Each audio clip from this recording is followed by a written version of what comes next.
ഇന്ന് ലോകം മുഴുവനും ആർട്ടിഫിഷ്യൽ ഇൻ്റലിജൻസിൻ്റെ പിന്നാലെയാണല്ലോ. പ്രത്യേകിച്ച് ടെക് ലോകത്ത് എവിടെ നോക്കിയാലും എഐയുടെ കയ്യൊപ്പ് കാണാം. ഇതിൻ്റെ സേവനം ഏതെങ്കിലും തരത്തിൽ കൈപ്പറ്റിയവരാണ് നമ്മളിൽ ഭൂരിഭാഗവും ഇന്ന്. അത്രത്തോളം ഇത് ലോകത്താകമാനം വ്യാപിച്ചു കഴിഞ്ഞു. എഐയുടെ കടന്നുകയറ്റത്തോടുകൂടി തൊഴിൽ നഷ്ടപ്പെടുമെന്ന് ചിന്തിച്ചിരിക്കുന്ന ധാരാളം പേരാണ് ഇന്ന് ലോകത്തുള്ളത്. സർക്കാർ പ്രൈവറ്റ് ഓഫീസുകളിലും സ്കൂളുകളിലും കോളേജുകളിലും ആശുപത്രികളിലും എയർപോർട്ടുകളിലും ഇപ്പോഴിറങ്ങുന്ന മൊബൈൽ ഫോണുകളിലും വരെ എഐയുടെ പിൻബലമുണ്ട്. ഇന്ന് നമ്മുടെ ദൈനംദിന ജീവിതത്തിന്റെ ഭാഗമാണ് എഐ എന്ന് പറയേണ്ടി വരും. എഐക്ക് പിന്നിലെ കമ്പനികൾ തങ്ങളുടെ എഐയുടെ കഴിവുകൾ കൂട്ടുന്നതിനായി ശക്തമായി മത്സരിക്കുകയാണ്. ChatGPTയും ജെമിനയും മെറ്റയും ഡീപ്സീക്കും എല്ലാം ഇതിന് ഉദാഹരണങ്ങളാണ്. ലോകത്തിലുള്ള ഏത് കാര്യത്തെപ്പറ്റി ചോദിച്ചാലും ഞൊടിയിടയിൽ ഉത്തരം നൽകുന്ന ഈ സുഹൃത്തിനെ ഒരു തവണ ഉപയോഗിച്ചവർ ഒരിക്കലും ഉപേക്ഷിക്കാൻ തയ്യാറാവില്ല. അത്രയ്ക്കും നല്ലൊരു കൂട്ടുകാരനാണ് എഐ. നമ്മുടെ നിത്യജീവിതത്തിൽ ഏറ്റവും സ്വാധീനമുള്ള ChatGPT, ഡീപ്സീക്ക്, ജെമിനി തുടങ്ങിയ ആപ്ലിക്കേഷനുകൾ പ്രവർത്തിക്കുന്നത് എഐയുടെ ജനറേറ്റീവ് എഐ എന്ന കഴിവ് ഉപയോഗിച്ചാണ്. അതായത് ആർട്ടിഫിഷ്യൽ ഇൻ്റലിജൻസ് ഉപയോഗിച്ച് സങ്കല്പിക്കാനും പുതിയ കാര്യങ്ങൾ സൃഷ്ടിക്കുകയും ചെയ്യുന്ന കഴിവിനെയാണ് ജനറേറ്റീവ് എഐ എന്ന് പറയുന്നത്. ഇനി മനുഷ്യരെ സേവിക്കാനായി രൂപകൽപ്പന ചെയ്തിരിക്കുന്ന ഈ ബുദ്ധിമാനെ എത്രത്തോളം നമുക്ക് വിശ്വസിക്കാം? എഐ നുണ പറയുമോ? ഇല്ലെന്നാണ് നിങ്ങളുടെ ഉത്തരമെങ്കിൽ നിങ്ങൾക്ക് തെറ്റി. അതെ, എഐക്ക് നുണ പറയാനുള്ള ഒരു പ്രവണതയുണ്ട്. ഈയിടെ സ്കൈ ന്യൂസ് ChatGPTയെ വെച്ച് നടത്തിയ പഠനങ്ങളിൽ നിന്നത് വ്യക്തമാവുകയും ചെയ്തു. സ്കൈ ന്യൂസിന്റെ politics at Sam and Ans എന്ന പോഡ്കാസ്റ്റിന്റെ മുഴുവൻ ട്രാൻസ്ക്രിപ്റ്റും ChatGPT കെട്ടിച്ചമച്ചതായി കണ്ടെത്തി. അതിനുശേഷം ഈ തെറ്റ് ചൂണ്ടിക്കാണിച്ചപ്പോൾ GPT തെറ്റ് തിരുത്തുന്നതിന് പകരം തന്റെ അഭിപ്രായത്തിൽ ഉറച്ചു നിൽക്കുകയാണ് ചെയ്തത്. എന്നാൽ ഇത് വെറുമൊരു ബഗ്ഗാണെന്ന് കരുതാൻ വരട്ടെ. എഐയുടെ തെറ്റായ ആത്മവിശ്വാസത്തെക്കുറിച്ചും തെറ്റുകൾ സമ്മതിക്കാനുള്ള അതിന്റെ വിമുഖതയെക്കുറിച്ചും ഗുരുതരമായ ചോദ്യങ്ങൾ ഉയർത്തുകയാണ് ഈ സംഭവം.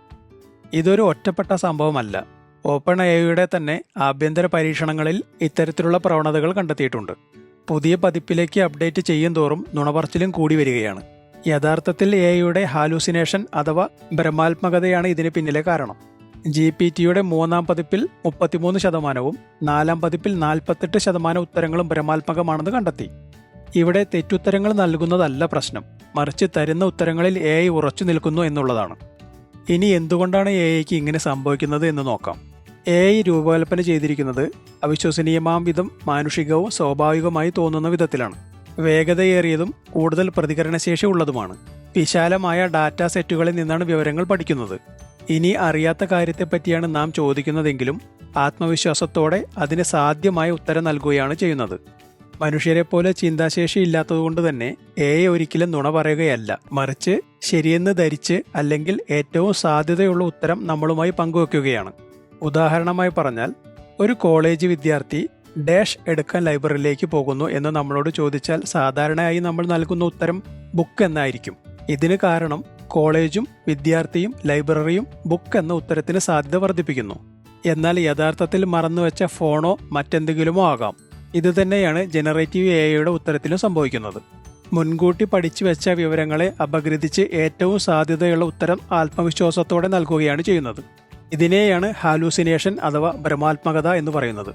നമ്മളിൽ ചിലരെങ്കിലും എഐ നിർമ്മിച്ച 5 കാലുള്ള കുതിരയെയും സ്വിമ്മിംഗ് സൂട്ടിട്ട ബഹിരാകാശ യാത്രികനെയും ഒക്കെ കണ്ടിട്ടുണ്ടാകും. ഇതിന് പിന്നിലെ കാരണവും ഈ ഹാലൂസിനേഷൻ തന്നെയാണ്. ഡെവലപ്പർമാർ എഐയെ നമ്മളിൽ ഒരാളാക്കാൻ സജീവമായി ശ്രമിക്കുകയാണ്. സഹാനുഭൂതി, വൈകാരിക ധാരണ, പ്രീതിപ്പെടുത്താനുള്ള ആഗ്രഹം തുടങ്ങിയ ഗുണങ്ങൾ എഐയിലേക്ക് പ്രോഗ്രാം ചെയ്യുന്നു. ഈ പ്രോഗ്രാമിനനുസരിച്ചാണ് എഐ നൽകുന്ന ഓരോ ഉത്തരവും. എന്നിരുന്നാലും നമ്മുടെ ജീവിതത്തിൽ എണ്ണമറ്റ മേഖലകളിൽ വിപ്ലവകരമായ മാറ്റങ്ങൾ സൃഷ്ടിക്കാൻ കഴിവുള്ള ഒരു സാങ്കേതികവിദ്യ തന്നെയാണ് എഐ എന്ന കാര്യത്തിൽ സംശയമില്ല. പക്ഷേ എഐ തരുന്ന ഓരോ ഉത്തരത്തിൻ്റെയും വിശ്വാസ്യത നമ്മൾ കൂടുതൽ അന്വേഷിച്ച് ഉറപ്പുവരുത്തണം എന്ന് സാരം.